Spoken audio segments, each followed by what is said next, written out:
A Senhora do Galvão, Machado de Assis.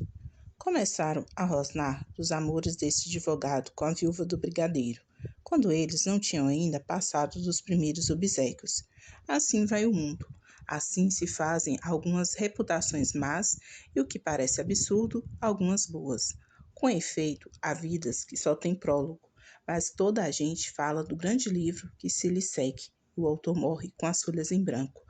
No presente caso, as folhas escreveram-se, formando todas um grosso volume de 300 páginas compactas, sem contar as notas. Essas foram postas no fim, não para esclarecer, mas para recordar os capítulos passados.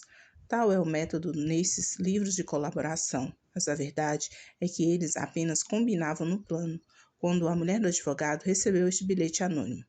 Não é possível que a senhora se deixe embair mais tempo tão escandalosamente por uma de suas amigas que se consola da viuvez, seduzindo os maridos alheios, quando bastava conservar os cachos. Que cachos? Maria Olímpia não perguntou que cachos eram. Eram da viúva do brigadeiro, que os trazia por gosto e não por moda. Creio que isso se passou em 1853. Maria Olímpia leu e releu o bilhete, examinou a letra, que lhe pareceu de mulher e disfarçada, e percorreu mentalmente a primeira linha das suas amigas, a ver se descobria a autora. Não descobriu nada. Dobrou o papel e fitou o tapete do chão, caindo-lhe os olhos justamente no ponto do desenho em que os dois pombinhos ensinavam um ao outro a maneira de fazer de dois bicos um bico. Há dessas ironias do acaso, que dão vontade de destruir o universo. Afinal, meteu o bilhete no bolso do vestido, encarou a mucama, que esperava por ela, e lhe perguntou: Nhanhã, não quer mais ver o chale? Maria Olímpia pegou no chale que a mucama lhe dava e foi pô-lo aos ombros, de frente do espelho. Achou que lhe ficava bem, muito melhor que a viúva. Codejou as suas graças com as das outras. Nem os olhos nem a boca eram comparáveis. A viúva tinha uns ombros estreitinhos, a cabeça grande e um andar feio. Era alta, mas que tinha de ser alta? E os 35 anos de idade mais nova que ela? Quando fazia essas reflexões, ia compondo, pregando e despregando o chale. Este parece melhor que o outro, aventurou a mucama. Não sei, disse a senhora, chegando-se mais para a janela, com os dois nas mãos. Bota o outro, nhanhã. A nhanhã obedeceu. Experimentou 5 chales dos 10 que ali estavam, em caixas vindos de uma loja da Rua da Ajuda. Concluiu que os 2 primeiros eram os melhores, mas aqui surge uma complicação, mínima realmente, mas tão sutil e profunda na solução que não vacilou em recomendá-la aos nossos pensadores de 1906. A questão era saber qual dos dois chales escolheria, uma vez que o marido, recente advogado, pedia-lhe que fosse econômica. Contemplava-os alternadamente, e ora preferia um, ora outro. De repente, lembrou-se a aleivosia do marido, a necessidade de mortificá-lo, castigá-lo, mostrar-lhe que não era peteca de ninguém, nem maltrapilha, e de raiva comprou ambos os chales. Ao bater das 4 horas, era a hora do marido, nada de marido, nem às 4, nem às 4:30. Maria Olímpia imaginava uma porção de coisas aborrecidas. Ia à janela, tornava a entrar, temia um desastre ou doença repentina. Pensou também que fosse uma sessão do júri, 5 horas e nada. Os cachos da viúva também negrejavam diante dela, entre a doença e o júri, com uns tons de azul ferrete que ela provavelmente a cor do diabo. Realmente era para exaurir a paciência de uma moça de 26 anos.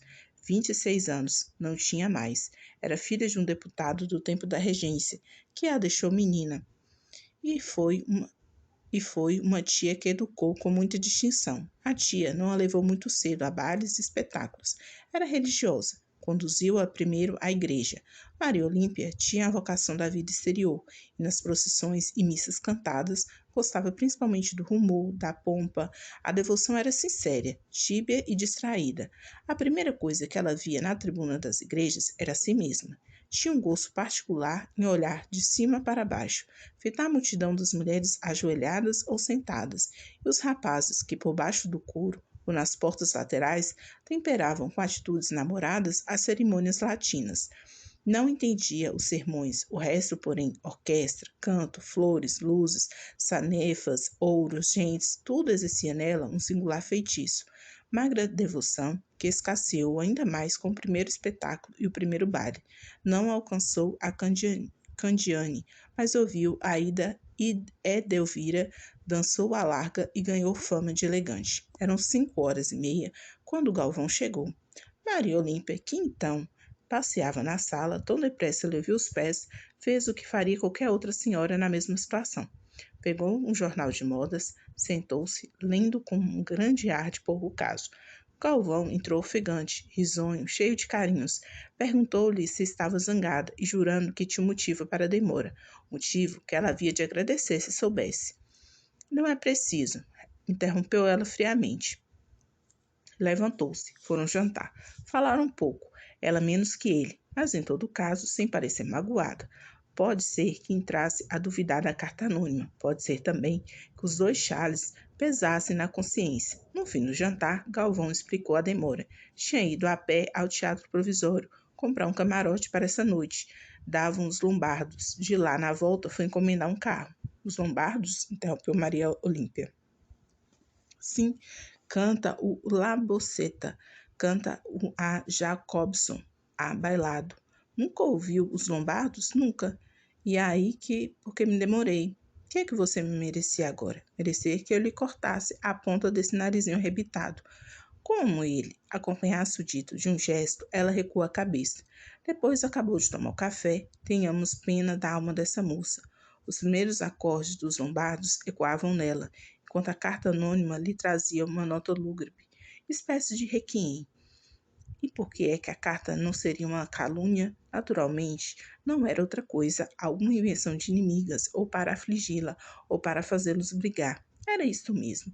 Entretanto, uma vez que estava avisada, não os perderia de vista. Aqui acudiu-lhe uma ideia. Consultou o marido se mandaria convidar a viúva. Não, respondeu ele, o carro só tem 2 lugares, e eu não hei de ir na boleia. Maria Olímpia sorriu de contente e levantou-se. Há muito tempo que tinha vontade de ouvir os Lombardos. Vamos aos Lombardos. Tralalá. Meia hora depois, foi vestir-se. Galvão, quando a viu pronta daí a pouco, ficou encantado. Minha mulher é linda, pensou ele, e fez um gesto para estreitá-la ao peito. Mas a mulher recuou, pedindo-lhe que não a amarrotasse. E como ele, por umas veleidades de camareiro, pretendeu consertar-lhe a pluma do cabelo, ela disse enfastiada: Deixa, Eduardo, já viu o carro? Entraram no carro e seguiram para o teatro. Quem é que estava no camarote contigo ao deles? Justamente a viúva e a mãe. Essa coincidência, filha do acaso, podia fazer crer algum ajuste prévio. Maria Olímpia chegou a suspeitá-lo, mas a sensação da entrada não lhe deu tempo de examinar a suspeita. Toda a sala voltara-se para vê-la, e ela bebeu, a tragos demorados, o leite da admiração pública. Demais, o marido teve a inspiração maquiavélica de lhe dizer ao ouvido: Antes a mandastes convidar, ficava-nos devendo favor. Qualquer suspeita cairia diante dessa palavra. Contudo, ela cuidou de os não perder de vista e renovou a resolução de 5 em 5 minutos. Durante meia hora, até que não podendo fixar a atenção, deixou-a andar. Lá vai ela, inquieta, vai direito ao clarão das luzes, ao esplendor dos vestuários, um pouco à ópera, como pedindo a todas as coisas alguma sensação deleitosa em que se espreguiçasse uma alma fria e pessoal, e volta depois à própria dona, ao seu leque, às suas luvas, aos adornos do vestido realmente magníficos. Nos intervalos, conversando com a viúva, Maria Olímpia tinha a voz e os gestos do costume, sem um cálculo, sem esforço, sem ressentimento. Esquecida da carta, justamente nos intervalos, é que o marido, com uma discrição rara entre os filhos dos homens, ia para os corredores ou para o saguão pedir notícias do ministério. Juntas saíram do camarote, no fim, e atravessaram os corredores. A modéstia com que a viúva trajava podia realçar a magnificência da amiga. As feições, porém, não eram o que esta afirmou quando ensaiava os chados de manhã. Não, senhor. Eram engraçadas e tinham um certo pico original. Os ombros proporcionais e bonitos. Não contava 35 anos, mas 31. Nasceu em 1822, na véspera da independência, tanto que o pai, por brincadeira, entrou a chamá-la Ipiranga e fitou-lhe essa alcunha entre as amigas. Demais, lá estava, em Santa Rita, o assentamento de batismo. Uma semana depois, recebeu Maria Olímpia outra carta anônima. Era mais longa e explícita. Vieram outras, uma por semana, durante 3 meses. Maria Olímpia leu as primeiras com algum aborrecimento. As seguintes foram calejando a sensibilidade. Não havia dúvida que o marido demorava-se fora. Muitas vezes, ao contrário do que fazia dantes, ou saía à noite e regressava tarde, mas, segundo dizia, gastava o tempo no Wallstein ou no Bernardo em palestras políticas. Isso era verdade, uma verdade de 5 a 10 minutos, o tempo necessário para recolher alguma anedota ou novidade que pudesse repetir em casa, à lacaia de documento.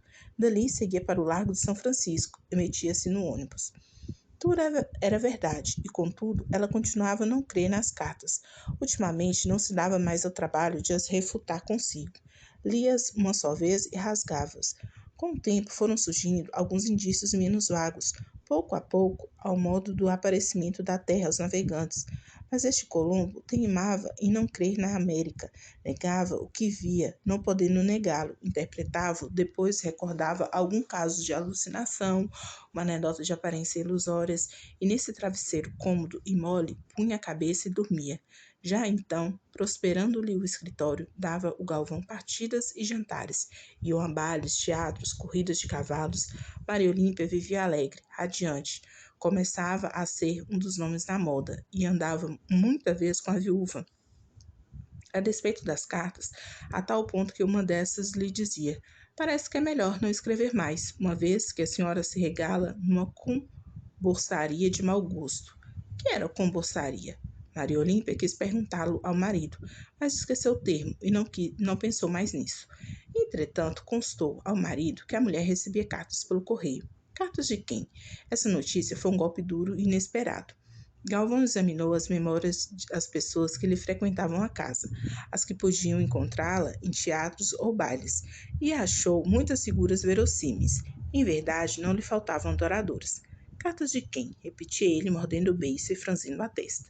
Durante 7 dias passou uma vida inquieta e aborrecida, espiando a mulher e gastando em casa grande parte do tempo. No 8º dia veio uma carta. Para mim? Disse ele vivamente. Não, é para mim, respondeu Maria Olímpia, lendo o subscrito. Parece letras de Mariana ou de Lulu Fontoura. Não queria lê-la, mas o marido disse que a lesse. Podia ser alguma notícia grave. Maria Olímpia leu a carta e dobrou-a sorrindo. Ia guardá-la quando o marido desejou ver o que era. Você sorriu, disse ele gracejando. Há de ser algum epigrama comigo. Qual? É um negócio de moldes. Mas deixa ver. Para que, Eduardo? O que tem? Você não quer me mostrar por algum motivo, há de ser, TK. Já não sorria, tinha a voz trêmula. Ela ainda recusou a carta 1, 2, 3 vezes. Teve mesmo ideia de rasgá-la, mas era pior, e não conseguiria fazê-lo até o fim. Realmente era uma situação original. Quando ela viu que não tinha remédio, determinou ceder. Que melhor ocasião para ler no rosto dele a expressão da verdade? A carta era das mais explícitas. Falava da viúva em termos crus. Maria Olímpia entregou-la. Não queria mostrar essa, disse-lhe ela primeiro, como não mostrei outras que tenho recebido e botado fora. São tolices, intrigas que acabam fazendo para... Leia a carta. Galvão abriu a carta e deitou-lhe os olhos ávidos. Ela enterrou a cabeça na cintura, para ver de perto a franja do vestido. Não o viu empalidecer. Quando ele, depois de alguns minutos, proferiu 2 ou 3 palavras, já tinha a fisionomia composta e um esboço de sorriso, mas a mulher, que não o adivinhava, respondeu ainda de cabeça baixa. Só a levantou daí a 3 ou 4 minutos, e não para fitá-lo de uma vez, mas aos pedaços, como se temesse descobrir-lhe nos olhos a confirmação do anônimo. Vendo-lhe, ao contrário, um sorriso, achou que era o da inocência e falou de outra coisa. Redobraram as cautelas do marido. Parece também que ele não pôde esquivar-se a tal ou qual sentimento de admiração para com a mulher. Pela sua parte, a viúva, tendo notícia das cartas, sentiu-se envergonhada, mas reagiu depressa e requintou de maneiras afetuosas com a amiga. Na 2ª ou 3ª semana de agosto, Galvão fez-se sócio do Cassino Fluminense. Era um dos sonhos da mulher. A 6 de setembro fazia anos a viúva.